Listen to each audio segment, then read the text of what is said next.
নমস্কার, কেমন আছো সবাই? মিতালি লাইফস্টাইলে তোমাদের অনেক অনেক স্বাগত, অনেক অনেক ভালোবাসা। প্রতিদিনের মতো হাজির হয়ে গেছি আজকেও।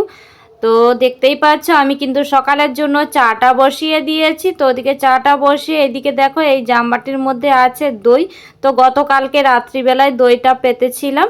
তো এখন দইটা আমি কি করতে যাচ্ছি বলো তো? দইটা এখন আমি ফ্রিজে ঢোকাতে যাচ্ছি। তার কারণ হচ্ছে বাইরে থাকলে দইটা বেশি টক হয়ে যাবে।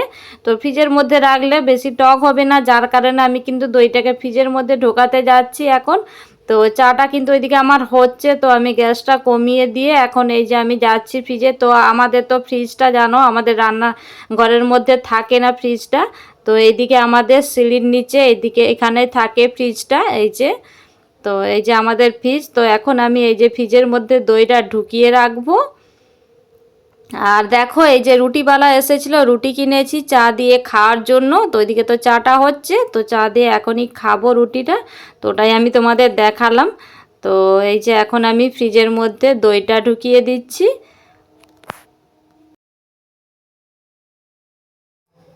তো দেখো এইদিকে আমার কিন্তু চাটা হয়েও গিয়েছে। তো চাটা গড়িয়ে নিয়েছি। আর বন্ধুরা, ভিডিওর এই পর্যন্ত এসে তোমাদের অনুরোধ করছি তোমরা পুরো ভিডিওটা স্কিপ না করে দেখতে থাকো। তোমরা অনেকেই কি করছো বলো তো? অনেকেই আসছো কমেন্ট করছো, বেরিয়ে যাচ্ছ, পুরো ভিডিওটা ওয়াচ করছো না। আমি কিন্তু প্রতিদিনের ভিডিওতে তোমাদের বারবার বলে থাকি যে আমি তোমাদের সবার ভিডিও কিন্তু ফুল ওয়াচ করে দেখি। তো তোমরাও আমার ভিডিও ফুল ওয়াচ করে দেখো। তো তোমরা যদি আমার ভিডিওতে এরকম এসে কমেন্ট করে বেরিয়ে যাও, আমিও কিন্তু এবার থেকে তোমাদের ভিডিওতেও এরকমই করব। তো তোমরা আমার সঙ্গে যেমন করবে তোমাদের সাথেও তো আমি তেমনই করব, তাই না? তো তাই তোমাদের কাছে অনুরোধ করছি তোমরা পুরো ভিডিওটা দেখো স্কিপ না করে। তো দেখো এদিকে আমার কিন্তু চা হয়ে গেছে, নিয়ে এসে এখন আমাদের দুষ্টুকে যে চা রুটিটা দিয়ে দিলাম, তো আমরাও খেয়ে নিয়েছি। তো তারপরে একেবারে দেখো আমি চলে এসেছি দুপুরের রান্না বান্নাতে। তো দুপুরের রান্নাতে আজকে ভাবলাম যে একটু নিরামিষই রান্না বান্না করব। তো প্রতিদিনই তো মাছ ডিম এইসবই খাওয়া হচ্ছে, তো অনেক দিন নিরামিষই খাওয়া হয় না। তো ভাবলাম আজকে একটু নিরামিষই রান্না করব। তো আলুর পোস্ত রান্না করব নিরামিষই। তো সেটাই তোমাদের সাথে শেয়ার করব, আমি যেভাবে আলুর পোস্তটা বানাই। তো দেখো এদিকে আমি কিন্তু এই যে যার কারণে মশলাটা বেটে নিচ্ছি। তো এই যে পোস্তর জন্য পোস্ত বাটবো। তো এখন এই যে আমার কিন্তু মশলাটা বাটা হয়ে গিয়েছে। এখন কিন্তু আমি গ্যাসটা ধরিয়ে দিয়ে কড়াইটা বসিয়ে তেল দিয়ে দিলাম। তো তেলটা দেখো আমার কিন্তু গরম হয়ে গিয়েছে। গরম হয়ে যাওয়ার পরে এখন এই যে একটা শুকনো লঙ্কার অর্ধেক দিয়েছি। তো গোটা লঙ্কা দিলাম না, গোটা লঙ্কা দিই না এই কারণেই। তো পোস্ত বাটার সাথে আমি কিন্তু দুটো কাঁচা লঙ্কা বেটে দিয়েছি, তার কারণে আমি কিন্তু গোটা লঙ্কাটা দিলাম না। আর আমাদের বাড়িতে তো একটু ঝাল কমই খায়, জানোই তোমরা, বলেছি। তো দেখো আমার কিন্তু লঙ্কাটা ভাজা হয়ে গিয়েছে। তারপরে এখন দিয়ে দিলাম পাঁচ ফোড়ন। তো পাঁচ ফোড়নটা দিয়ে এখন পাঁচ ফোড়নটা ভাজা হওয়া পর্যন্ত অপেক্ষা করব, যতক্ষণ না ওর থেকে একটা মিষ্টি সুগন্ধ বেরিয়ে আসে ততক্ষণ পর্যন্ত আমি কিন্তু অপেক্ষা করব। তো বললাম না যেহেতু আমি নিরামিষই করব, তো তাই কোনো পেঁয়াজ আমি দিলাম না। তো এই যে এখন আলুটা দিয়ে দিলাম।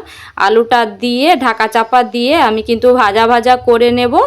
তো তোমরা দেখতে থাকো আমি কিভাবে বানাচ্ছি আলুর পোস্তটা।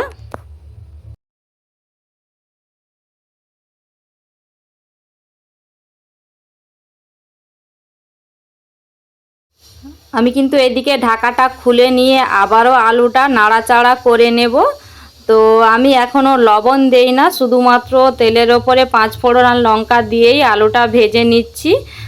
তো তারপরে লবণটা দেব। তো দেখো আলুটা আমার কিন্তু ভাজা ভাজা হয়ে গিয়েছে। এখন এই পর্যায়ে দিয়ে দিচ্ছি পরিমাণ মতো লবণ। তো লবণ দিয়েও নাড়াচাড়া করে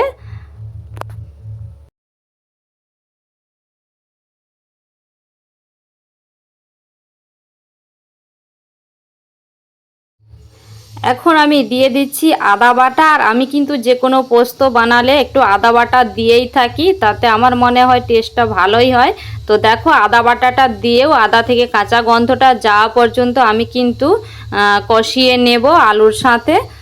তো তোমরা কিন্তু দেখতেই পাচ্ছ আমি ভালো করে কষিয়ে নিচ্ছি আদাটা দিয়ে। তো তারপরে এখন দিয়ে দেব হলুদের গুঁড়ো।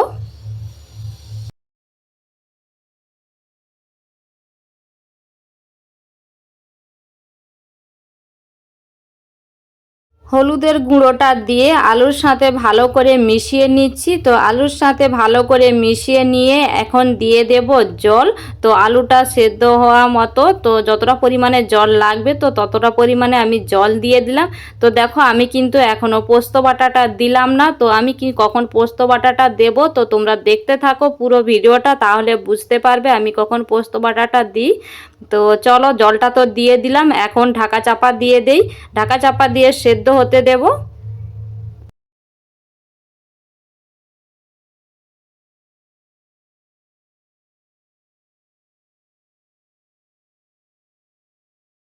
ঢাকাটা আমি খুলে নিলাম। তো ঢাকাটা খুলে নিয়ে দেখো তোমাদের দেখিয়ে দিচ্ছি আলুগুলো কিন্তু আমার সেদ্ধ হয়েই গিয়েছে। তো দেখো আলুগুলো আমার সুন্দরভাবে সেদ্ধ হয়ে গিয়েছে। এখন আমি খুন্তির সাহায্যে আলুগুলোকে একটু ভেঙে ভেঙে নিয়ে দিচ্ছি। তো তারপরে কিন্তু আমি পোস্ত বাটাটা দেব। তো তোমরা কিন্তু দেখলে আমি পোস্ত বাটাটা আগে দিই না, আমি কিন্তু এই যে তরকারিটা আলুটা সেদ্ধ হয়ে যাওয়ার পরে তো তরকারিটা নামানোর সময় হয়ে গিয়েছে। এখন দেখো আমি কিন্তু পোস্ত বাটাটা দিয়ে দিলাম। তো পোস্ত বাটাটা দিয়ে আমি কিন্তু বেশিক্ষণ ফোটাবো না। তো এই যে দেখো পোস্ত বাটাটা দিয়ে এখন পুরো তরকারিটার সাথে মিশিয়ে নিচ্ছি। তো পোস্ত বাটাটা দিলাম আর যে পোস্ত বাটা শিলে বেটেছিলাম তো তো সেই শিল ধোয়া জলটা আছে তো ওটাও আমি কিন্তু দিয়ে দেব। এই যে দেখো শিল ধোয়া জলটা তো প্লেটে যেটা ছিল তো ওটাও লেগে আছে, আমি ওটাও ভালো করে ধুয়ে দিচ্ছি আর পরে আবার শিল ধোয়া জলটাও দিয়ে দেব।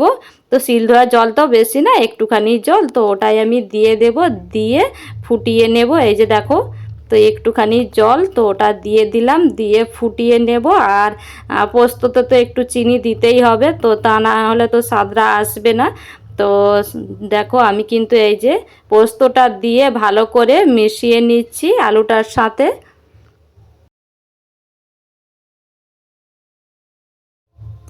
তো দেখো আবারও দিয়ে দিলাম অর্ধেক কাঁচা লঙ্কা। আর পোস্ততে তো কাঁচা লঙ্কা দিলে তো তার একটা আলাদাই ফ্লেভার আসে, যার কারণে কাঁচা লঙ্কা আমি কিন্তু পোস্তর সাথেও বেটে দিয়েছি। আর এই যে অর্ধেক কাঁচা লঙ্কা দিলাম। তো অর্ধেক কাঁচা লঙ্কাটা দিয়ে তো এখন আমি কিন্তু দেব চিনি।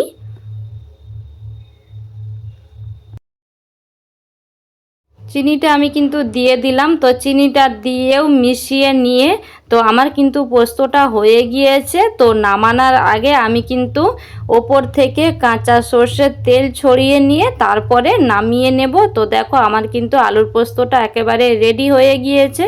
আর যেহেতু আমি ভয়েসটা পরে দিচ্ছি, আলুর পোস্তটা আগে খেয়ে নিয়েছি, তো তাই তোমাদের বলতে পারছি বিশ্বাস করো আলুর পোস্তটা সত্যিই খুবই টেস্টি হয়েছিল। তো আমি কিন্তু তোমাদের সাথে যতগুলোই রেসিপি শেয়ার করি আমি কিন্তু তোমাদের সাথে একটুও বাড়িয়ে কিছু বলি না, যে হ্যাঁ সত্যিই রেসিপিগুলো মানে প্রত্যেকটা রেসিপি খেতে বেশ ভালোই লাগে। তো খেয়ে বলে তোমাদের দাদা ভাই বা সবাই বলে খেয়ে, যার কারণে আমি কিন্তু তোমাদের বলি যে ভালো হয়েছে বলে। তো তা না হলে আমি কিন্তু তোমাদের বাড়িয়ে একটুও বলি না। তো দেখো আমার কিন্তু এদিকে আলুর পোস্তটা কথা বলতে বলতে পুরোপুরি একেবারে রেডি হয়ে গিয়েছে। এখন আমি এই যে নামিয়ে নেব।